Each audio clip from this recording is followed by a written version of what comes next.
आणि कसं हात नाऱ्याचा इशारा दिला मुंबई महानगरपालिकेच्या रोल रोल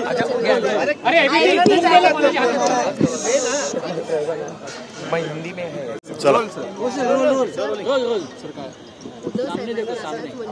महानगरपालिका निवडणुकीसाठी 1 लाख चलोरेच्या नाऱ्याचा इशारा दिला तसं चित्र दिसून येईल का निवडणुकीत? उद्धव साहेबांचं भाषण आपण नीट ऐकलं असेल तर उद्धव साहेबांनी सांगितलं की मी सर्व कार्यकर्त्यांशी बोलतोय, कार्यकर्त्यांची मनातली इच्छा किंवा कार्यकर्त्यांची तयारी ही मी बघीन आणि कार्यकर्त्यांच्या मनाच्या इच्छेप्रमाणे निर्णय घेईन. त्यांनी कोणाला इशाराही दिलेला नाही आहे. त्यांनी कार्यकर्त्यांशी बोलून या बाबतीत सर्वांशी चर्चा करून काय निर्णय घ्यायचा हे ठरेल. याचा अर्थ असा होत नाही की आम्ही एकला चलोचा इशारा दिलेला आहे. शेवटी कार्यकर्त्यांशी पक्षाच्या प्रमुखांना बोलावं लागतं, त्यांच्या मनातल्या भावना जाणून घ्याव्या लागतात, पराभवानंतर पराभवाची कारणं शोधावी लागतात, त्याच्यावरती चिंतन करावं लागतं आणि त्याप्रमाणे पुढचं राजकारणाचं पाऊल टाकावं लागतं. तर पुढचं पाऊल टाकण्याच्या अगोदर ते कार्यकर्त्यांशी सगळ्यांशी बोलत आहेत. कार्यकर्त्यांशी बोलणं झालं, नेत्यांशी बोलतील, बाकी पदाधिकाऱ्यांशी बोलतील आणि मग त्यानंतर निर्णय घेतील. आज जेव्हा कार्यकर्त्यांना विचारण्यात आलं तर सगळ्याच कार्यकर्त्यांनी त्यांना सकारात्मक प्रतिसाद दिला, तर मग सकारात्मक प्रतिसाद हा असा सभेतनं मिळून राजकारणात कुठलेही निर्णय होत नाहीत. राजकारणातले निर्णय हे चर्चेअंती विचारांती होत असतात. तर चर्चेअंती आणि विचारांती जो निर्णय होईल हे उद्धवसाहेब आपल्या त्यांची जी काही मार्गक्रमणाची दिशा असेल ती आपल्यासमोर मांडतील.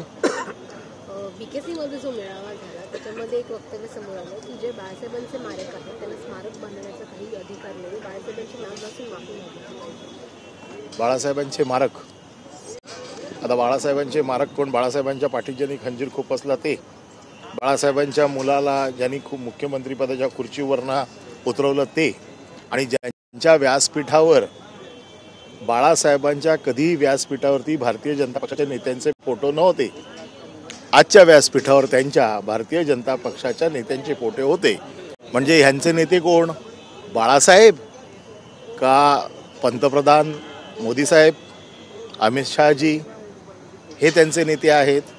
बाळासाहेबांनी कधीही स्वतःच्या पाठीमागच्या बॅनरवरती कधीही दुसऱ्या पक्षाच्या नेत्यांचा फोटो लावलेला नाही.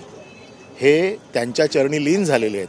ज्याच बाळासाहेबांचे विचार सांगतायत ते मोदी शहांच्या समोर झुकलेले आहेत, नतमस्तक झालेले आहेत आणि तेच त्यांचे मायबाप आहेत असं चित्र त्यांनी आज तमाम जनतेला बाळासाहेबांच्या वाढदिवसाच्या दिवशी दाखवून दिलं.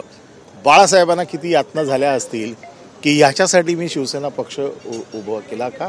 आम्ही कितीही जरी आम्ही मागे हटलो असू, हरलो असू, तरी देखील आमच्या कधी झेंड्यावरती किंवा आमच्या कधीही बॅनरवरती आमच्या शिवसेनेच्या कार्यक्रमात शिवसेना पक्षाच्या व्यतिरिक्त दुसऱ्या कोणाचेही फोटो कधीही लागलेले नाहीत.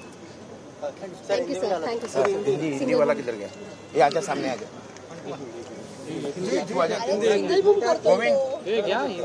TV9 एकदाच गेले बाबा. एक मराठी घेऊयात. एक मशिदीवरच्या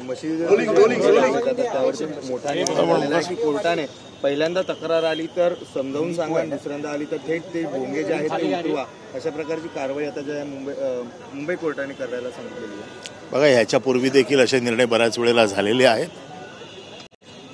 आणि मला असं वाटतं कायद्याप्रमाणे त्याच्यावरती कारवाई देखील झालेली आहे आणि कोर्टाचा जो काय निर्णय असेल त्याचा अतिशय अभ्यास करून सामोपचाराने किंवा कुठलाही सलोखा बिघडणार नाही याप्रमाणे पोलिसांनी कारवाई करावी आणि ती फक्त अशीच म्हणजे त्याचं काहीतरी मापन आहे, सगळ्या गोष्टी विचारात घेऊन करावी. हिंदी सिंगल आईडी नंतर नको, एकदाच काय नाही. हे लाईट ऑफ झालं, लाईट. मुंबई महानगरपालिका के चुनाव हो रहे हैं, ऐसे में आज नए प्रमुख ने तैयारी देखी, लोगों से बात की और किस तरीके से देखते आने वाले चुनाव को लेकर कई कयास लगाए जा रहे हैं कि कुछ दिन अकेले लड़ेगी या साथ में लड़ेगी, इसके मामले में विधानसभा इलेक्शन के बाद में जो हमको हार के सामना करना पड़ा है, उसको लेके उद्धव साहब बड़े सभी कार्यकर्ताओं से बात कर रहे हैं. कार्यकर्ताओं के विचार, कार्यकर्ताओं की हमारे कहाँ पर हारने का कारण क्या है, ये सब चीज़ें उद्धव साहब कार्यकर्ताओं से बात कर रहे हैं. और उद्धव साहब ने यही कहा है कि मैं सब कार्यकर्ताओं से बात करके कार्यकर्ताओं के मन में क्या है, उनकी तैयारी कितनी है, ये सब देख के निर्णय लूँगा. इसका मतलब ये नहीं होता कि आघाड़ी तोड़ी जाए या आघाड़ी तोड़ने का इशारा दिया है. उन्होंने यही कहा है कि मैं सब चीज़ों पे कार्यकर्ताओं से बात करूंगा और मैं कार्यकर्ता के मन में जो होगा उस हिसाब से निर्णय लूँगा. बांद्रा में दूसरी सभा हो रही है, वहाँ पर एकनाथ शिंदे ने कहा है कि हमारा कोई गॉडफादर नहीं है, लेकिन बाला साहेब ठाकरे के विचारों पर हमने काम किया और आगे भी इसी तरीके से करते हैं. बाला साहब के जन्मदिन पर उनके आज बैनर पे देखो, बाला साहब के फोटो के अलावा मोदी साहब का फोटो था, अमित शाह जी का फोटो था. तो उनके गॉडफादर कौन है? पंतप्रधान मोदी जी है, अमित शाह जी है कि बाला साहब है? बाला साहब ने पूरे जिंदगी में और शिवसेना ने, उद्धव साहब ने शिवसेना के प्रोग्राम में कभी बीजेपी के फोटो नहीं लगाए थे. तो इसी में पता चलता है कि उनका गॉडफादर कौन है. वो सब किसके सामने झुक गए हैं और उनको झुकने के अलावा दूसरा कोई अभी रास्ता नहीं है. आज के दिन उद्धव ठाकरे जी ने